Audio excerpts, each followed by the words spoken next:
Mais l'état d'esprit du groupe revanchard par rapport au week-end dernier. Mais maintenant, Saintes, on va dire que c'est un peu notre chat noir depuis 2 ans.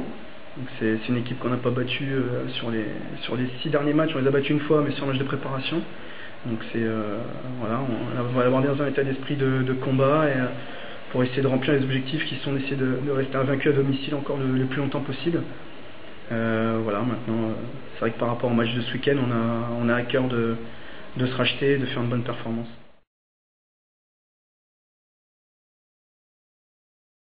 Et ce week-end, effectivement, c'est un match difficile parce que on a une première mi-temps où on tient le coup, où défensivement on a été présent. Le seul problème, c'est qu'on a eu beaucoup d'échecs face aux gardiens adverses et face à la défense adverse notamment. Je veux dire qu'on s'est un peu mis les bâtons dans les roues nous-mêmes. Donc par rapport à ça, on a beaucoup de contre-attaques, donc c'était pas facile. Donc quand c'est comme ça, mais tout est lié, hein, c'est-à-dire que défensivement, au bout de 30 minutes à tenir le choc, on a fait on va dire quasiment que ça toute une mi-temps. Sur le début de deuxième mi-temps, on s'est accroché, mais en butant encore sur le gardien, mais au bout d'un moment, forcément, on lâche prise. Donc Julien, qui avait été très bon dans les buts en première mi-temps, forcément a baissé un peu le pied en même temps que la défense en début de deuxième. Donc ça nous a mis en difficulté et on a commencé à être un peu moins exigeant et du coup, mais voilà, on termine à 10 buts derrière, mais on va dire que c'est pas le reflet du match entier, mais malheureusement des deux maintenant. Lâcher le match pendant 10 minutes, voilà comment on se retrouve quand on se retrouve avec 10 buts derrière.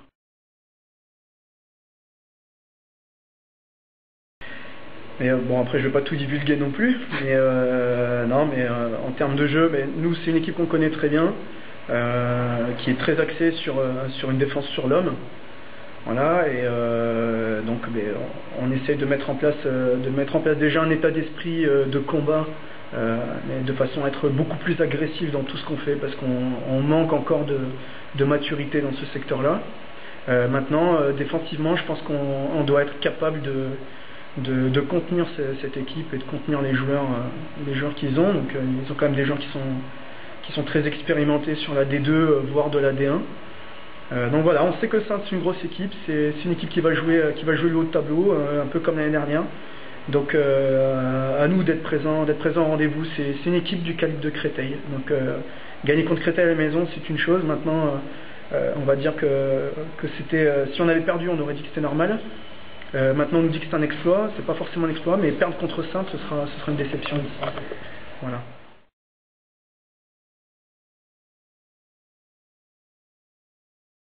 Il va bien. Donc là, il a eu une infiltration vendredi. Donc il s'est entraîné normalement hier, bon, sans excès. Ça s'est plutôt bien passé. Donc on compte sur lui. On espère qu'il sera ce week-end. A priori, dans un premier temps, oui. Donc voilà, ça a l'air de bien se passer au niveau de son genou. Il n'y a pas de douleur, il n'y a pas gonflé, donc ça se passe bien. Donc mais Pierre, je pense qu'il regardera, mais voilà, déjà je lui souhaite bon courage. Donc c'est vrai qu'il s'est fait une rupture du ligament croisé antérieur, avec un petit souci au ménisque interne et au ligament latéral interne, donc du genou gauche. Bon, c'est très dur pour lui, pour nous, parce que pour lui déjà parce qu'il vient d'arriver et parce que je pense qu'il avait envie aussi de montrer des choses. Il était très ambitieux par rapport aux deux saisons à venir. Donc nous en plus on comptait énormément sur lui, mais je pense qu'ayant déjà vécu ça, il sait ce que c'est. Donc c'est quelqu'un je pense qui sera costaud mentalement, donc qui sera amené à revenir au fur et à mesure de la saison. Donc bon, tu dis que la saison est terminée pour lui, donc moi j'espère que non, qu'il reviendra. Je l'espère pour fin avril, début mai. Donc je lui ai promis que je serai son ombre jusqu'à ce qu'il revienne sur le terrain.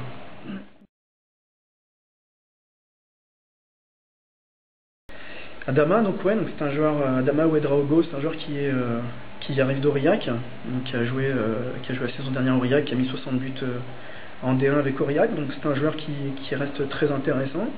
Donc là pour l'instant il s'est engagé pour la saison en cours.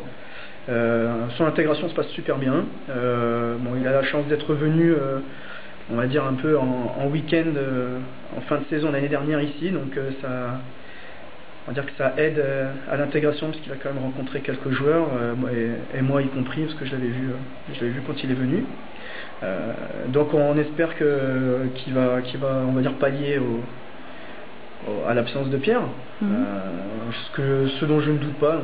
C'est un excellent joueur, c'est un joueur qui percute beaucoup, qui aime les duels, qui est capable de tirer loin, donc il y a une vraie réflexion également sur le jeu, donc je pense qu'il va nous apporter énormément en attendant que Pierre nous revienne. Ensuite, on verra ce que ça donne.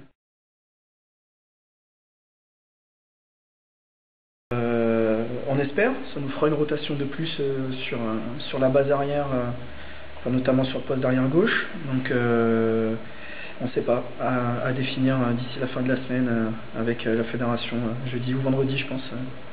Voilà, donc on ne sait pas encore. D'accord, merci.